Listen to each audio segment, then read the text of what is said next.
Isobaric process के अंदर हमने पढ़ा था आइसोबैरिक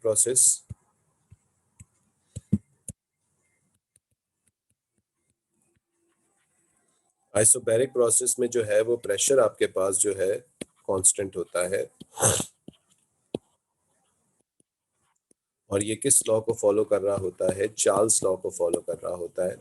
ठीक है, इसके अंदर जो थर्मोडायनेमिक्स की इक्वेशन होती है दैट विल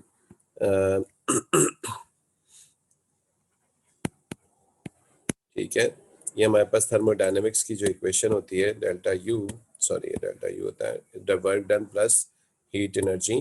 तो ये इक्वेशन हम किस तरीके से इस्तेमाल करते हैं? K E is equals to minus W plus Q.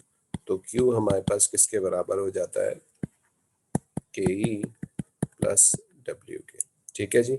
और ये किस केस में होता है? कि जब हम किसी गैस को हीट कर रहे हो और गैस क्या हो रही हो? एक्सपेंड हो रही हो, उसका वॉल्यूम चेंज हो रहा हो। वॉल्यूम जब उसका चेंज हो रहा होता है तो हम क्या देखते हैं कि उसका प्रेशर और जो वॉल्यूम ग्राफ बनता है, प्रेशर तो वॉल्यूम का कांस्टेंट होती है P1 पे, लेकिन वॉल्यूम जो है वो V1 से V2 में चेंज हो जाता है, यानी इस तरीके से ट्रेवल करता है।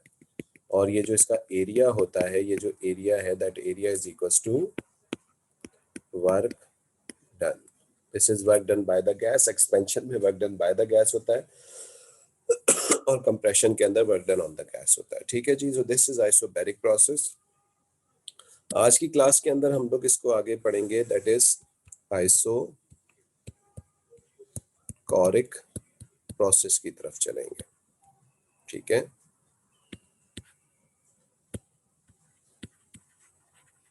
Isochoric process. ठीक है जी। अच्छा जी, आइसोकोरिक प्रोसेस क्या चीज होती है? ठीक है, तो आइसोकोरिक प्रोसेस में हम ये कहते हैं कि आपके पास इस केस में वॉल्यूम इज कांस्टेंट। ठीक है जी।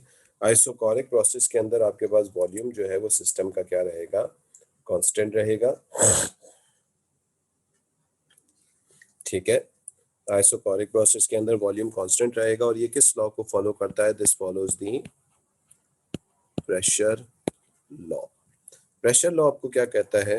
प्रेशर लॉ आपको कहता है pressure of A given mass gas is directly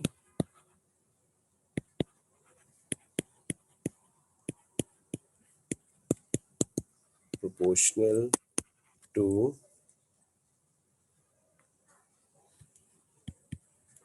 temperature when volume is kept constant। ठीक है जी। So this is actually pressure law. ठीक है, और प्रेशर लॉ मैथमेटिकली हम ये कहते हैं कि प्रेशर डायरेक्टली प्रोपोर्शनल है टेम्परेचर के। ठीक है, जिसमें हम वॉल्यूम को क्या रखेंगे? वॉल्यूम और मास ऑफ द गैस या मोल ऑफ द गैस को हम क्या रखेंगे? वॉल्यूम एंड मोल मास। ठीक है, ऑफ गैस रिमेन कांस्टेंट। ठीक है जी। तो ये हमारे पास प्रेशर लॉ है। Pressure law that is V is equals to K T. K का कांस्टेंट आता है, K is equals to P upon T. ये हमारे पास इसकी इक्वेशन बन जाती है। ठीक है जी, इस इक्वेशन को नोट कर लीजिए। कोई क्वेश्चन पूछना है किसी ने तो पूछ लीजिए। Anybody is having any question? No sir. No sir.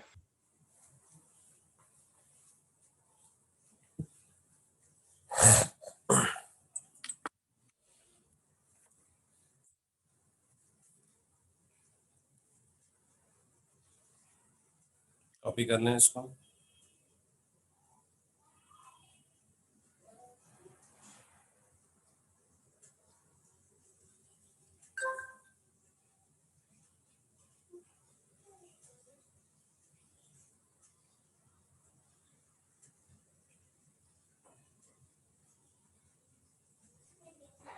Sir ये के किसके बराबर होगा? के बेटा आपके पास कांस्टेंट है जो कि मोल या मास ऑफ गैस और इसका जो है वॉल्यूम जो है वो कांस्टेंट है उन दोनों चीजों के। प्रोडक्ट के बराबर होगा एक्चुअली।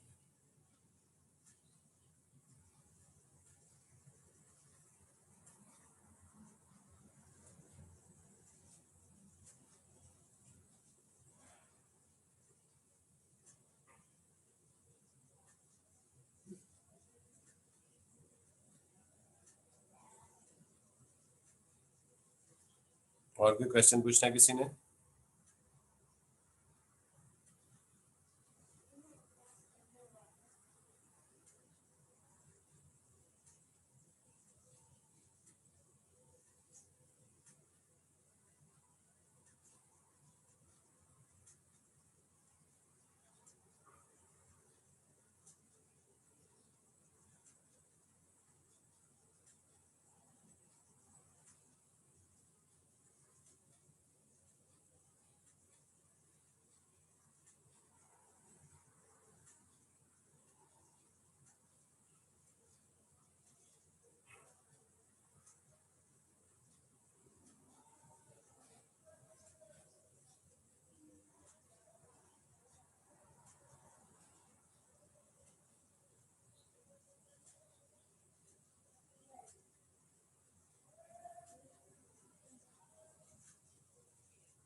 कॉपी हो गया भाई ये? मूसा, जी सर। हेमन, जी सर। यास्मीन, जी सर। ठीक।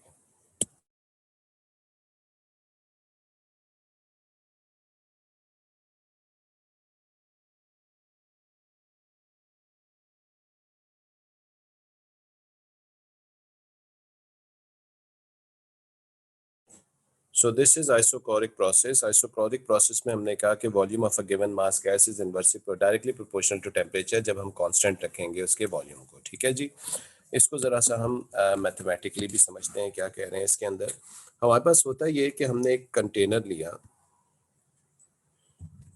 उस कंटेनर में हमने एक पिस्टन लगा दिया ऐसे, ठीक है। अच्छा, this piston is not movable, this is a fix piston, ये फिक्स्ड है, ये अपनी जगह से मूव नहीं करेगा, ठीक है। जैसे कि आपने एक प्रेशर कुकर का ढकना जो है वो बंद कर दिया तो वो एक फिक्स पिस्टन के तौर पे काम करता है, ठीक है। इस वक्त इस गैस का कुछ वॉल्यूम होगा V, इस गैस का कुछ प्रेशर होगा P1 और इस गैस का कुछ टेम्परेचर भी होगा T1, ठीक है जी। ये फर्स्ट स्टेप है। सेकंड स्टेप में हमने क्या किया कि हमने इसको हीट करना शुरू किया। जब हम इस गैस को हीट करेंगे तो ये गैस एक्सपेंड करने की कोशिश करेगी कि, लेकिन क्योंकि ये पिस्टन जो है ये फिक्स्ड है, ये मूव नहीं कर रहा, तो गैस एक्सपेंड नहीं हो सकेगी। यानी हम कहेंगे डेल्टा V कितना रहेगा, 0, यानी गैस का वॉल्यूम जो है वो सेम रहेगा क्योंकि आपके पास पिस्टन जो है वो फिक्स्ड है, ठीक है जी। लेकिन मॉलिक्यूल्स पहले स्लो स्पीड से चल रहे थे, अब और ज्यादा फास्ट स्पीड से ट्रेवल करेंगे, कोलिजन बिटवीन द मॉलिक्यूल्स बढ़ेगी। इसका मतलब है कि हीट करने की वजह से, ठीक है, इसका प्रेशर इंक्रीज होगा P2 और ऑब्वियसली इसका टेम्परेचर भी इंक्रीज होगा T2, ठीक है जी। लेकिन सिस्टम में किसी किस्म का कोई चेंज इन वॉल्यूम नहीं होगा, यानी चेंज इन वॉल्यूम ना होने का मतलब है वर्क डन सिस्टम में कितना होगा, 0 होगा, ठीक है जी। थर्मोडायनेमिक्स की इक्वेशन जब हम इसके ऊपर अप्लाई करेंगे तो थर्मोडायनेमिक्स की इक्वेशन कहती है the change in internal energy is equals to Q plus W, ठीक है जी। अच्छा, वर्क डन, क्योंकि नो चेंज इन वॉल्यूम है तो आपके पास वर्क डन ऑब्वियसली 0 हो जाएगा, तो हम ये कहेंगे delta U is equals to Q हो जाएगा, ठीक है। अच्छा, डेल्टा U भी किसके बराबर होगा? गैस ने अपनी स्टेट को चेंज नहीं किया, ठीक है, गैस के अंदर स्टेट का चेंज नहीं आया, यानी चेंज इन इंटरनल एनर्जी बराबर होगी change in kinetic energy plus change in potential energy के, और नो चेंज इन स्टेट है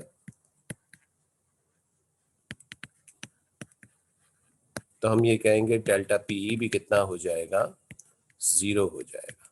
तो सिंपली हम ये कह सकते हैं कि delta U is equals to delta K E, यानी हम कहेंगे कि मॉलिक्यूल्स की जो काइनेटिक एनर्जी बढ़ेगी वो सारी की सारी किसकी वजह से बढ़ेगी, हीट एनर्जी की वजह से बढ़ेगी। जितनी हम हीट एनर्जी प्रोवाइड करेंगे वो सारी की सारी मॉलिक्यूल्स की काइनेटिक एनर्जी या इंटरनल एनर्जी को इंक्रीज करता चला जाएगा। काइनेटिक एनर्जी का बढ़ना, change in kinetic energy means change in temperature. जितना ज़्यादा काइनेटिक एनर्जी बढ़ेगी उतना ज़्यादा आपके पास टेम्परेचर बढ़ता जाएगा, प्रेशर जो है वो इंक्रीज होता चला जाएगा। ठीक है, अगर हम इसका ग्राफ बनाएं प्रेशर और वॉल्यूम का, तो प्रेशर और वॉल्यूम ग्राफ में this is pressure, this is volume. Volume हमारे पास फिक्स रह रहा है, स्टार्टिंग में भी V1 था, बाद में भी V1 है, लेकिन प्रेशर जो है मान लीजिए P1 से इंक्रीज होके P2 पे चला गया। ठीक है, this is pressure, this is volume, और इसकी जो लाइन बनेगी हमारे पास, वो हमारे पास स्टार्टिंग प्रेशर P1 था, फाइनल प्रेशर P2 हो गया। ठीक है, और हमारे पास सिंपल प्रेशर में इंक्रीज आया यहाँ से यहाँ तक, ये इस तरीके से जाएगा ग्राफ। ठीक है जी, और अब आप नोटिस करें कि इस लाइन के नीचे नो एरिया है। ठीक है, no area, no area means इसका एरिया अंडर द लाइन या एरिया अंडर द कर्व जो होता है वो वर्क होता है, तो इसका मतलब है वर्क भी कितना हो जाएगा, वर्क डन 0 हो जाएगा, क्योंकि एरिया भी 0 है। ठीक है जी, तो this is actually isochoric process. Isochoric process के अंदर हम क्या करते हैं, सिस्टम को जो भी एनर्जी प्रोवाइड करते हैं वो सिंपली सिस्टम में जल्दी से ऐड होके उसकी इंटरनल एनर्जी को रेस कर देती है। ठीक है जी, कॉपी कर लीजिए इसको।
कोई क्वेश्चन पूछना है किसी ने इसमें?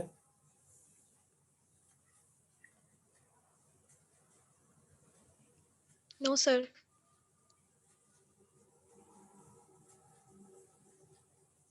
No sir.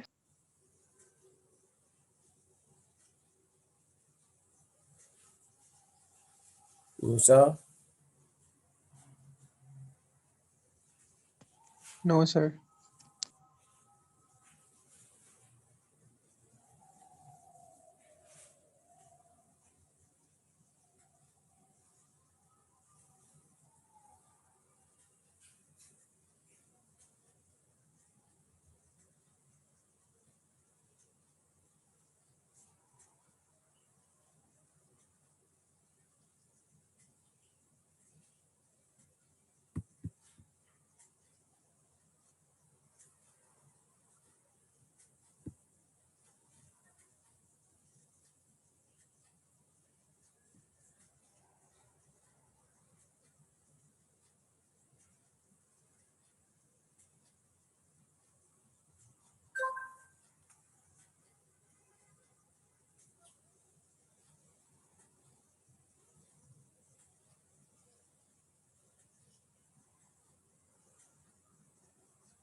कॉपी हो गया भाई ये? जी सर। चलिए, तो ये हमारे पास होता है आइसो और एक प्रोसेस जिसमें हमारे पास पिस्टन जो है वो फिक्स्ड होता है, गैस के अंदर किसी किस्म की कोई एक्सपेंशन नहीं होती और गैस का वर्क डन जो होता है वो 0 होता है। ठीक है जी। इसके बाद लास्ट प्रोसेस की हम सेकंड लास्ट प्रोसेस की सॉरी तरफ हम चलेंगे, that is iso thermal process.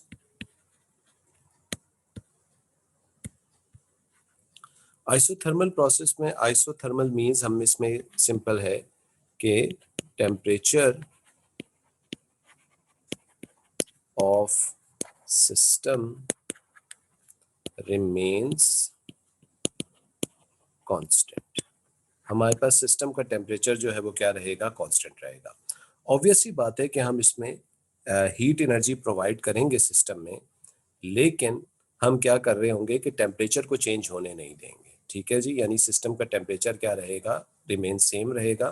ठीक है, और ऑल्दो हम उसको हीट दे रहे होंगे लेकिन हम किसी तरीके से सिस्टम का टेम्परेचर सेम रखने की कोशिश कर रहे होंगे। ठीक है, तो इस प्रोसेस में हीट एनर्जी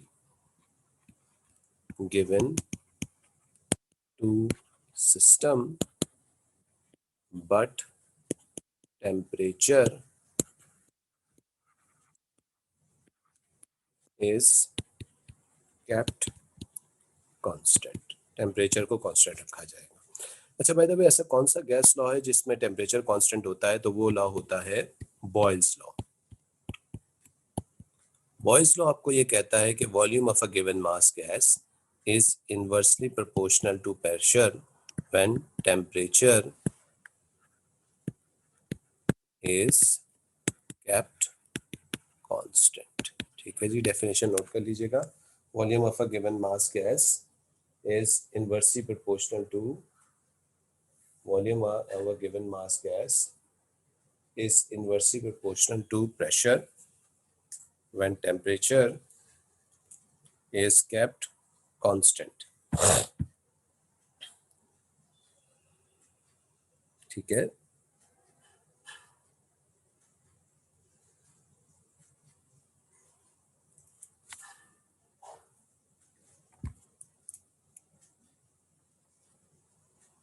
तो ये देख लो, जो भी अगर रेगुलर करवानी हो तो बता देना। अच्छा जी, बॉयल्स लॉ हमारे पास हो गया ये, that is basically isothermal process. Isothermal process में हमारे पास क्या होता है, जरा समझिएगा इसमें। ठीक है,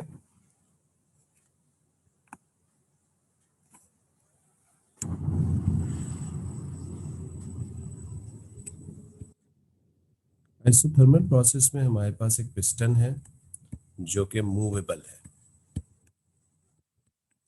दिस इज मूवेबल पिस्टन। ठीक है जी, ये एक मूवेबल पिस्टन है और ये जो कंटेनर की वॉल्स हैं, वॉल्स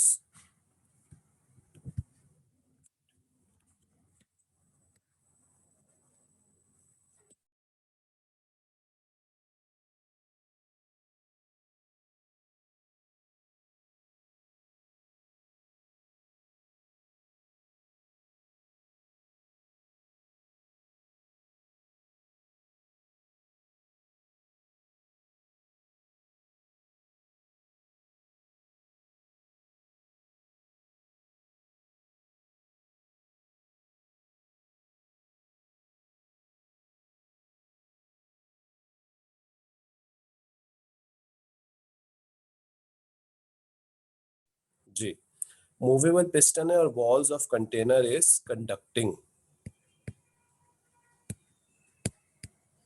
ठीक है, ये कंडक्टिंग है, मतलब ये अपने अंदर से हीट एनर्जी को निकाल सकते हैं, एलिमिनेट कर सकते हैं। ठीक है, हमने गैस ली है। ठीक है, हम उस गैस को लेंगे और उस गैस को हम हीट एनर्जी प्रोवाइड करेंगे। हम हीट एनर्जी दे रहे हैं, क्यों प्रोवाइड कर रहे हैं। ठीक है, अच्छा अब होगा ये कि इस गैस का जो है वो वॉल्यूम इंक्रीज करेगा।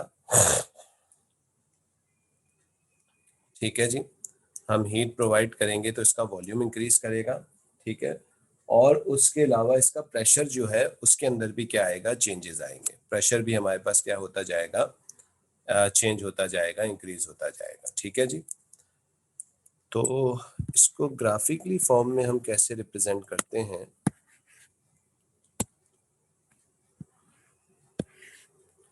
ये कह रहा है कि प्रेशर और वॉल्यूम इन्वर्सली प्रोपोर्शनल है, यानी यहाँ पे आपके पास प्रेशर और ये वॉल्यूम, यानी इसका जो ग्राफ बनेगा वो कुछ यूं बनेगा, एक कर्व फॉर्म में बनता है, इन्वर्सली प्रोपोर्शनल। और ऑब्वियसली इस ग्राफ का जो एरिया है वो सिस्टम के ऊपर वर्क के बराबर होगा। ठीक है, हम सिस्टम पे वर्क करेंगे। ठीक है, और वो सिस्टम पे वर्क जो है वो बेसिकली क्या होगा हमारे पास,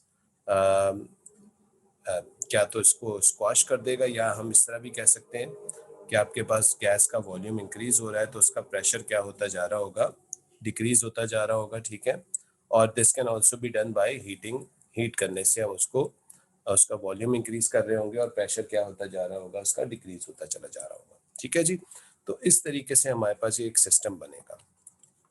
थर्मोडायनेमिक्स, अच्छा इसका टेम्परेचर कांस्टेंट रहेगा। टेम्परेचर कांस्टेंट का मतलब है कि इसकी इंटरनल एनर्जी में स्टेट चेंज नहीं हो रही, तो चेंज इन काइनेटिक और पोटेंशियल एनर्जी, और हम ये कहेंगे कि change in kinetic plus change in potential energy, ये दोनों ही जीरो होंगी, क्योंकि आपके पास ना ही सिस्टम का टेम्परेचर चेंज हो रहा है ना ही स्टेट चेंज हो रही है। तो हम ये कहेंगे कि डेल्टा यू किसके बराबर होगा, जीरो के। थर्मोडायनेमिक्स की इक्वेशन के हिसाब से delta U is equal to Q plus W. अच्छा, ये गैस क्यू के एक्सपेंड होगी, दिस गैस विल एक्सपेंड, हम हीट कर रहे हैं तो इसके अंदर क्या हो रही होगी, एक्सपेंशन। ठीक है, एक्सपेंशन का मतलब है कि this is work done by the system, system work कर रहा होगा।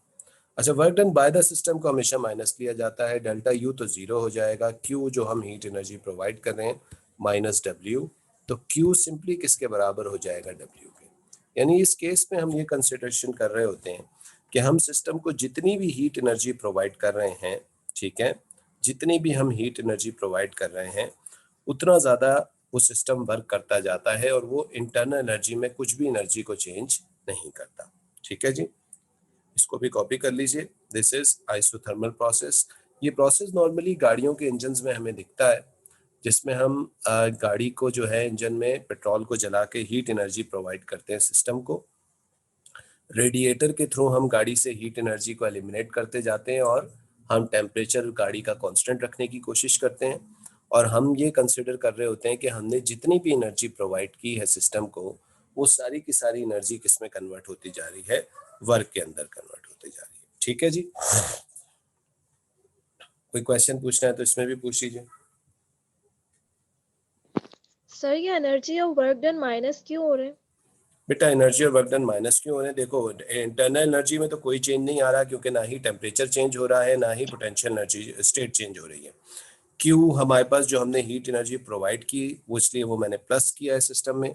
और बाय द वे गैस क्या हुई है, एमन एक्सपेंड हुई है, पिस्टन ऊपर की तरफ मूव हुआ है, गैस एक्सपेंड हुई है। और गैस जब एक्सपेंड होती है तो हम कहते हैं work done by the system. By the system में हम वर्क को कैसा कंसिडर करते हैं, पॉजिटिव या नेगेटिव? नेगेटिव। नेगेटिव लेते हैं, तो तभी मैंने यहाँ माइनस डब्ल्यू लगाया और फिर इस माइनस डब्ल्यू को मैं उधर लेके गया हूँ तो प्लस डब्ल्यू हो गया, यानी क्यू किसके बराबर हो गया, डब्ल्यू के बराबर हो गया। Work done by the system हमेशा नेगेटिव होता है और work done on the system जो होता है ना वो हमेशा पॉजिटिव होता है। ठीक है, सही है। और सर ये कंटेनर इस कंडक्टिंग जो वॉल से, इसका क्या फायदा है? बेटा ताकि हमारे पास जो भी सिस्टम में एनर्जी बने, हीट एनर्जी बने, टेम्परेचर बने, वो टेम्परेचर जो है वो सिस्टम में से एक्सक्रीड आउट हो जाए। अगर वो एक्सक्रीड आउट नहीं होगा तो फिर उसका टेम्परेचर बढ़ेगा। जैसे कि गाड़ी का रेडिएटर है, गाड़ी का रेडिएटर भी क्या करता है कि आहिस्ता आहिस्ता हीट एनर्जी को एलिमिनेट करता रहता है ताकि सिस्टम का टेम्परेचर क्या रहे, कॉन्स्टेंट रहे। ठीक है,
जी बच्चों, हो गया ये भी कॉपी? जी सर।